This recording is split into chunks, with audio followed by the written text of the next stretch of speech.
Jeg vil gerne i den her video fortælle om den kvindelige menstruationscyklus.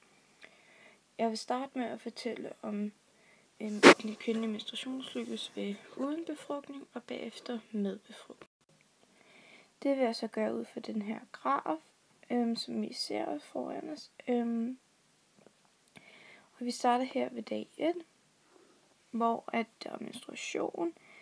Og det der sker er, at der er impulser fra andre områder, som sender signaler til hypotenusen, som danner GnRH, og det går så ned i hypofysen, og som udskiller hormonerne, det follikestimulerende hormon, også forkortet som FSH, og det luteinizerende hormon, som forkortes LH.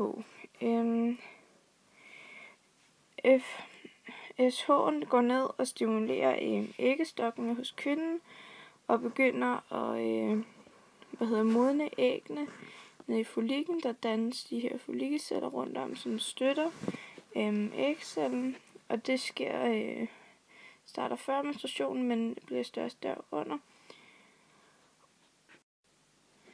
Cirka ved 5. dagen her er menstruationen slut, og det gule lemme, som er reduceret, som normalt danner moderkage, eller grundlag for moderkagen ved en befrugtning, den er blevet reduceret i løbet af menstruationen, og ender til sidst med at gå til grunde her efter menstruationen.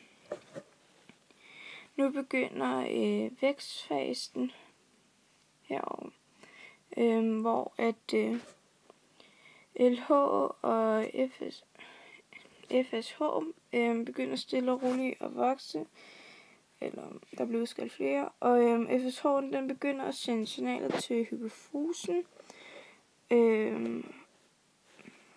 og ned gennem blodbanerne og ned til ægstokkene, om at begynde at modne ægget her nede og danne flere follikker. Follikken udsender så østrogen, som har en negativt feedback på FSH, og derved kan man så se den falde igen her. Samtidig kan vi se, at LH'en stille og roligt stiger kraftigere end FSH'en. Det er på baggrund af, at østrogen har en positivt feedback på LH. LH er det, der er med til at udløse æggeløsningen, og derfor stiger den selvfølgelig kraftigt ved æggeløsningen. Som vi også kan se her løbende, imens efter menstruation, der er livmoderslimhinden stille og roligt begynder at vokse, og det er den på baggrund af, at livmoderslimhinden er det, som ægget ved en mulig befrugtning skal hænge fast i, og derfor er det vigtigt, at det stille og roligt stiger, så der er et godt grundlag for en mulig befrugtning. På baggrund af, at FSH'en stille og roligt falder her efter ægløsning, er selvfølgelig fordi, som det hedder, follikestimulerende hormon, det er at lægge ordet, at det er follikkefasen her, altså hvor at vi skal danne ægløsningen selvfølgelig over, og derfor er der ikke brug for, at der bliver udskilt mere FSH, og derfor falder den drastisk selvfølgelig. Det er også nu efter ægløsningen, at ægget stille og roligt begynder at bevæge sig fra æggelederne og igennem og ned mod livmoderhalsen for at møde den mulige ægceller. Her omkring dag 17 at det gule lem også begynder at danne sig, og at det gule lem bliver dannet af de tilbageværende follik fra ægløsning af og bliver stille og roligt til det gule lemme og vokser stille og roligt. Det gule lemme stimuleres af hormonet LH, og det gule lemme stimuleres så, at der bliver produceret mere progesterone. Så vi kan her se, at når det gule lemme stille og roligt bliver større og større, så følger kurven progesterone.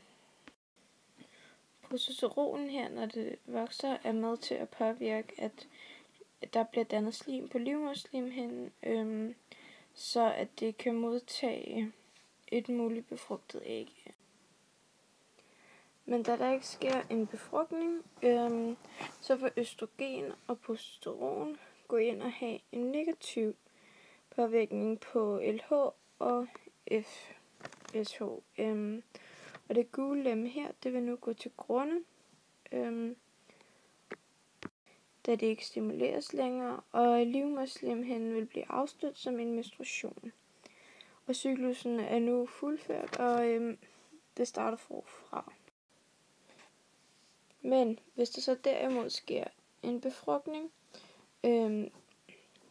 og ikke har bevæget sig ned mod livmoderslimhinden og sat sig fast, så vil det gule lem bestå, og vil danne grundlag for moderkagen, og den vil derfor ikke gå til grunden. Dog vil der ikke blive dannet flere, eller blive modnet flere æg, og der vil herefter selvfølgelig være 9 måneder senere være sket. Det er det første, der blev udviklet. Det var, hvad jeg havde at sige om den kvindelige menstruationscyklus ved hjælp af denne figur.